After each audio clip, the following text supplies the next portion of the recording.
Hello dears. അപ്പോൾ ഇന്നത്തെ നമ്മളെ വീഡിയോ എന്ന് പറയുന്നത് ഈ ഇല വെച്ചിട്ടുള്ള ഒരു ഐറ്റം കേട്ടോ. അപ്പോൾ ഈ ഇല എന്താണെന്ന് എല്ലാവർക്കും മനസ്സിലായോ? അപ്പോൾ ഇത് നമ്മൾ ബീട്രൂട്ടിൻ്റെ ഇലയാണ്. അപ്പോൾ ബീട്രൂട്ടിൻ്റെ ഇല വെച്ചിട്ട് നല്ല എളുപ്പത്തിൽ നമുക്ക് ചെയ്തെടുക്കാൻ പറ്റുന്ന ഒരു തോരനാണ് ഇന്ന് നമ്മൾ ചെയ്യുന്നത്. അപ്പോൾ അതിന് വേണ്ടിയിട്ട് ആദ്യം തന്നെ ലീഫ് നല്ലപോലെ ഒന്ന് വാഷ് ചെയ്തെടുക്കണം. അതിൽ അഴുക്കൊക്കെ മാറ്റിയിട്ട് തണ്ടും ഇലയും വേറെ വേറെ ആക്കിയിട്ട് ഒന്ന് സെപ്പറേറ്റ് ചെയ്തെടുക്കുക. അപ്പോൾ ഈ ഒരു ലീഫ് ഇതുവരെ നിങ്ങൾ ഉപയോഗിച്ചിട്ടില്ലെങ്കിൽ ഇനിയൊന്ന് യൂസ് ചെയ്ത് നോക്കണം കേട്ടോ. അപ്പോൾ നമുക്കിവിടെ ക്രോഗറിൽ കിട്ടുന്നത് ഇതിങ്ങനെ ബഞ്ചായിട്ടാണ്, ബീട്രൂട്ടും ലീഫും കൂടിയാണ്. അപ്പോൾ ആദ്യം തന്നെ നമ്മൾ ഇല കഴുകി വൃത്തിയാക്കിയിട്ട് നല്ലപോലെ ഒന്ന് ചെറുതായിട്ടൊന്ന് അരിഞ്ഞെടുക്കുക. ഇനി അതിലേക്ക് ഒരു ബീട്രൂട്ടും കൂടി ഞാൻ എടുത്തിട്ടുണ്ട്. ഒരു ബീട്രൂട്ടും കൂടി നല്ലപോലെ ചോപ്പ് ചെയ്തെടുക്കണം. ഇനി ഒരു പാൻ വെച്ചിട്ട് അതിലേക്ക് വെളിച്ചെണ്ണ ഒഴിച്ചിട്ട് കുറച്ച് കടുക്, പിന്നെ നമ്മൾ സവാള, കറിവേപ്പില, പച്ചമുളക് അതെല്ലാം കൂടി ഇട്ട് കൊടുക്കുക.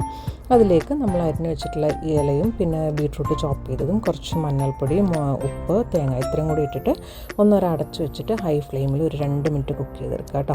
2 മിനിറ്റ് കഴിയുമ്പോഴേക്കും ഒന്ന് തുറന്നിട്ട് ഒന്ന് ഇളക്കി കൊടുക്കുക. അപ്പം നോൺ സ്റ്റിക്കിലാണെങ്കിൽ ഹൈ ഫ്ലെയിമിൽ വെക്കാവുള്ളൂ, അല്ലാതെ ഉള്ള സ്റ്റീലിൻ്റെ ഒക്കെ പാത്രമാണെങ്കിൽ ഒരു മീഡിയം ഹൈയിൽ വെച്ചിട്ട് ചെയ്യണം കേട്ടോ, അല്ലെങ്കിൽ പെട്ടെന്ന് കരിഞ്ഞു പോകും. വെള്ളമൊന്നും ചേർക്കരുത്. നല്ലപോലെ 2 മിനിറ്റ് കഴിയുമ്പോൾ തുറന്നിട്ട് നല്ലപോലെ ഒന്ന് മിക്സ് ചെയ്തിട്ട് ഒന്ന് തുറന്ന് വെച്ചിട്ട് ഒരു ഹൈ ഫ്ലെയിമിൽ 1 മിനിറ്റും കൂടി ഒന്ന് സോട്ട് ചെയ്ത് കൊടുക്കുക. അപ്പോൾ അത്രയായാലും നല്ല കിഡിലും ടേസ്റ്റിലുള്ള നമ്മൾ ബീട്രൂട്ടിൻ്റെ ഇല വെച്ചിട്ടുള്ള തോരൻ റെഡി ആയിട്ടുണ്ട്. അപ്പോൾ ഇതുവരെ ട്രൈ ചെയ്യാത്തവരാണെങ്കിൽ എന്തായാലും ഒന്ന് ട്രൈ ചെയ്ത് നോക്കുക. എന്നിട്ട് ഫീഡ്ബാക്ക് അറിയിക്കുക. ചോറിൻ്റെ കൂടെയൊക്കെ കഴിക്കാൻ നല്ലൊരു റെസിപ്പിയാണ്.